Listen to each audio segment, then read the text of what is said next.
안녕하세요. 포항 김세라 변호사입니다. 사귀던 연인이 유부녀인 것을 알게 됐을 때 그 대처법에 대해서 알려드리려고 합니다. 그러니까 배우자가 있을 것이라곤 생각도 하지 못했던 연인이 어느 날 갑자기 기혼인 것을 고백했을 때, 혹은 다른 루트로 기혼인 것을 알게 됐을 때 대처법이 되겠어요. 그럴 경우 나의 성적 자기결정권 침해에 따른 위자료 지급 청구 소송을 할 수 있기 때문입니다. 여러분들이 주로 많이 알고 계시는 소송은 상간자 소송일 거예요. 그러니까 내 남편, 내 아내와 바람핀 상간녀, 상간남에 대한 소송을 상간자 소송이라고 하죠. 배우자가 있는 걸 알고서도 그 사람과 부정행위, 남녀관계를 가지게 되면 민법상 불법행위가 돼서 정신적 손해배상금, 위자료를 물어줘야 된다는 것은 다 잘 알고 계실 거예요. 이런 게 상간자 소송이죠. 하지만 요즘은 반대되는 소송도 많이 이루어지고 있거든요. 그러니까 나는 이 사람이 결혼한 남자라는 건 상상도 하지 못하고 만났는데, 결혼까지 생각하고 진지하게 만났는데 알고 보니 유부남이었다. 자, 이럴 경우에는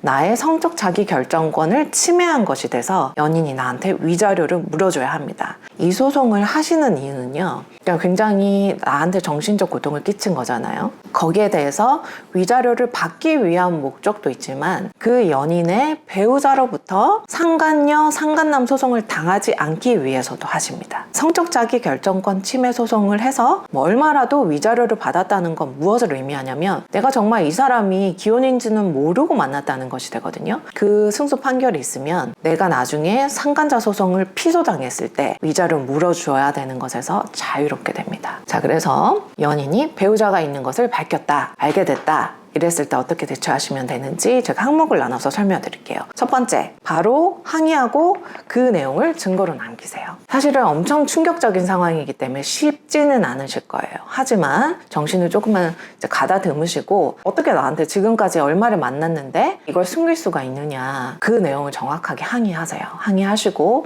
전화 통화를 했으면 그 통화를 녹음하시고, 문자나 다른 메시지로 했으면 그 내용을 증거로 남기셔야 됩니다. 나중에 소송에서 굉장히 중요한 증거가 되기 때문에 정확히 항의하고 그것을 증거로 남겨라. 두 번째, 연락을 그 이후로는 차단하시는 것이 좋습니다. 물론 쉽지 않은 일입니다. 그동안 정말 사랑하게 됐을 수도 있고 정이 쌓였겠죠. 근데 그럴 경우에 이제 나는 이 사람을 조금 더 믿어보고 만남을 지속하겠다라고 하시는 분들은 지금 내용이랑 상관이 없어요. 제가 지금 안내드리는 거는 내가 성적 자기결정권 침해 소송을 해서 승소하기 위한 그런 요건이기 때문에, 그것을 위해서는 항의한 다음에는 연락을 차단하시는 게 좋습니다. 차단하시고 대신 상대방이 계속 일방적으로 연락이 올 거예요. 사실 나 거의 지금 별거 중이고 사랑 없는 결혼이었다, 이혼 절차 마무리되고 있다, 여러 가지 정말 미안하다, 용서해달라, 이런 연락이 올 텐데, 그런 일방적으로 오는 연락이나 부재중 통화 내역은 남겨놓으시는 게 좋아요. 두 번째, 연락을 차단하되 상대방으로부터 일방적으로 오는 내용들은 남겨놔라. 자, 그럼 세 번째, 자, 이런 경우에 상대방 연인들이 제일 많이 하는 말이 뭐냐면, 사실은 별거 중이다, 그리고 곧 이혼한다, 이런 말들을 많이 할 거예요. 그리고 이게 진짜인 경우도 많습니다. 그러니까 이렇게 배우자가 있는 걸 까맣게 모르게 할 정도로 속이고 만날 수 있었다는 거, 실제 별거 중이거나 그럴 수도 있거든요. 그런데 진짜 그렇다고 해도요, 실제로는 상간자가 돼서 위자료를 물어줘야 되는 건 마찬가지예요. 그래서 그런 걸 아셔야 돼요. 이 사람이 별거 중이면 내가 상간이 안 되는 거 아니야? 이 사람이 다음 달 이혼한다고 하는데 만약 그게 진짜면 내가 이 사람이랑 나중에 결혼하게 되거나 만나게 되면 상간녀 위자료 안 물어줄 수 있는 거 아니야, 이렇게 생각하실 수 있는데 거의 그렇지 않아요. 정말 법적으로 이혼 신고가 확실하게 되거나, 그 다음에 정말 이제 완전 따로 산지만 십수년이 지난 그 정도에 이르지 않은 경우는 거의 실질적으로 혼인 파탄 시점에 만난 관계라고 해도 상간녀, 상간남 소송에서는 이기기가 힘듭니다. 그래서 이제 별거 중이다, 이혼한다라는 사정을 크게 고려하시지는 않는 게 좋아요. 그리고 그걸 알게 된 이후에도 조금의 기간이라도 만남을 지속하신다면 그 기간에 대해서는 나는 이 사람 배우자 있는 거 모르고 만난 거 아닌 게 되잖아요. 그래서 성적 자기결정권 침해 소송에서도 이길 수 없고, 상대방의 배우자가 나한테 상간자 소송을 하더라도 이길 수는 없게 될 가능성이 높습니다. 그래서 세 번째는 별거 중이다, 이혼한다, 이런 말에는 좌우되지면 안 된다. 그거 말씀드리고, 그다음에 네 번째, 자, 그동안 만나면서 주고받았던 메시지나 전화나 연락 내용들, 그리고 같이 찍었던 사진들, 이런 것들은 모두 지우지 말고 백업해 놓으세요. 주로 우리가 이제 연인들끼리 만날 때는요, 혼인관계 증명서 떼서 보지는 않잖아요. 그쵸? 그거 다 확인하고 보지 않죠. 당연히 자연스럽게 만날 때는 이 사람은 유부남, 유부녀가 아닌 걸 전제하고 만나는 경우가 많잖아요. 그래서 그냥 평범한 연인들 간의 그런 대화들이 묵시적으로 내가 배우자 없다는 걸 말한 게 돼요. 묵시적으로 숨긴 것으로 인정이 되거든요.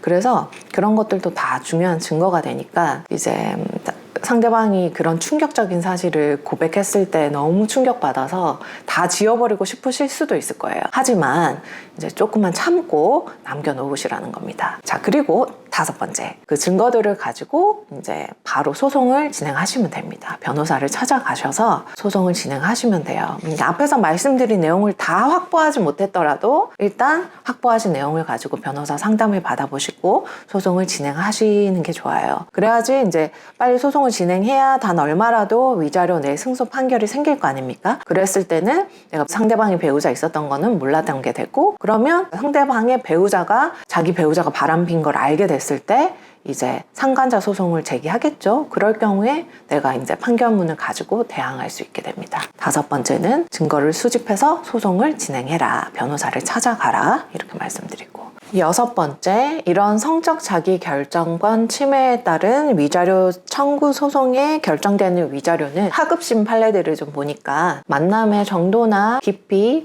그런 것에 따라서 불법 행위성을 법원이 좀 다르게 보고 있는 것 같아요. 그래서 위자료는 500만 원 선에서 2,500만 원 그 사이에서 결정되는 것 같아요. 그래서 조금 그 위자료 액수는 차이가 있다. 마지막으로, 그래서 이런 성적 자기결정권 침해 소송에 대해서 우리 법원이 어떻게 보고 있나, 이제 그 판결을 간단히 읽어드릴게요. 성적 자기결정권은 스스로 선택한 인생관 등을 기초로 각자가 독자적으로 성적 가치관을 확립하고 이를 바탕으로 자기 스스로 내린 결정에 따라 자기 책임 아래 상대방을 선택하고 성관계를 가질 권리를 의미한다. 이런 성적 자기 결정권은 누구나 다른 사람으로부터 부당한 간섭을 받지 않고 자유로운 의사에 따라서 상대방을 선택하고 성관계 가질 권리를 말하는데, 우리 사회의 혼인에 대한 인식에 따르면 상대방이 결혼을 한 사람인지 여부는 굉장히 중요한, 내가 성적 그런 상대방을 선택함에 있어서 굉장히 중요한 기초 사실이다.